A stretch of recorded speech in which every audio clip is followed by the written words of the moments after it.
आज हम देखेंगे कि तहरीक-ए-इंसाफ 9 मई के बाद खैबर पख्तूनख्वा में तो अवामी जलसों का भरपूर इनेकाद कर रही थी, लेकिन क्या कल 20 माह बाद वो अपने होम ग्राउंड से निकलकर इस्लामाबाद में जलसे का इनेकाद कर सकेगी।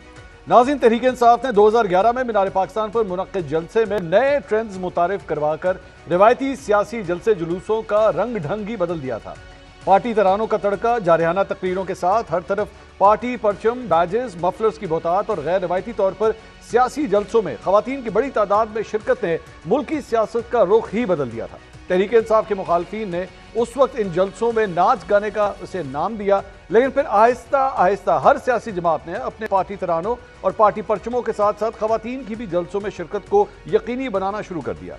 तहरीक-ए-इंसाफ ने अपने मखसूस जलसे जुलूसों का अंदाज 26 नवंबर 2022 तक रावलपिंडी में होने वाले अपने आखिरी जलसे तक तो बरकरार रखा। ये वही जलसा था जिसमें मेरे कप्तान जख्मी होने के बावजूद पहुंच गए थे, लेकिन फिर वक्त बदला, हालात बदले और जज्बात बदल गए। नाज़रीन, गुज़िश्ता साल साने 9 मई के बाद तहरीक-ए-इंसाफ के लिए जलसे का सोचना तो दूर की बात थी, बतौर सियासी जमात अपनी शनाख्त कायम रखना भी सबसे बड़ा चैलेंज बन चुका था। लेकिन 8 फरवरी के इंतखाबात के बाद तहरीक-ए-इंसाफ हुकूमत तो ना बना सकी, लेकिन अवाम की तरफ से बड़ी तादाद में वोट मिलने की वजह से जमात सियासी तौर पर दोबारा जिंदा हो गई। जमात ने दोबारा अपने पुराने रंग में आने की कोशिशें शुरू कर दी और समझना शुरू कर दिया कि हालात बदल चुके हैं, लेकिन ऐसा कुछ नहीं था। तहरीक-ए-इंसाफ की तरफ से मुल्क के मुख्तलिफ हिस्सों में रैलियों और कन्वेंशन का एहतमाम किया गया।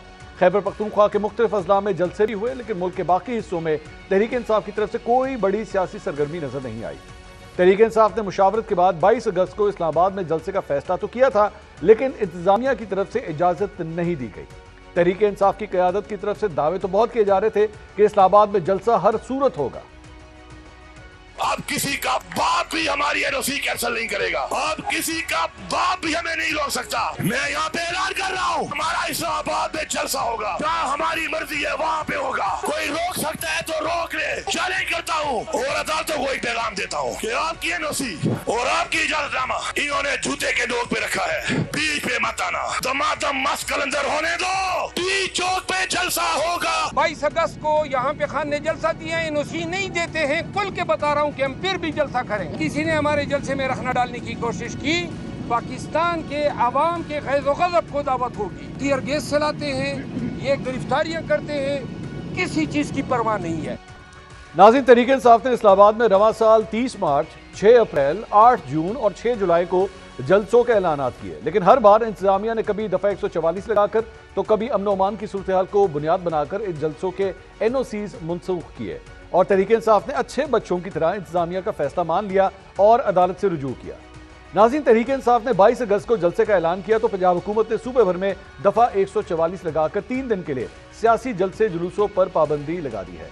इस्लामाबाद जिला इंतजामिया जलसे का एनओसी मनसूख कर चुकी है। इस्लामाबाद इंतजामिया ने अपने हुक्मनामे में सुप्रीम कोर्ट में कल होने वाली एक अहम समाअत का जिक्र किया है। इसके अलावा बांग्लादेश की क्रिकेट टीम भी इस्लामाबाद में है। हुक्मनामे के मुताबिक तवक्को की जा रही है कि तहरीक-ए-इंसाफ के जलसे में पश्तून तहफ़्फ़ुज़ मूवमेंट और सुन्नी तहरीक के लोग भी शरीक होंगे। एजेंसीज का कहना है कि तहरीक-ए-इंसाफ का ट्रैक रिकॉर्ड भी मद्देनजर रखना चाहिए, इसलिए अमन अमान की सूरत हाल खराब हो सकती है, लिहाजा जलसे की इजाजत नहीं दी जा सकती।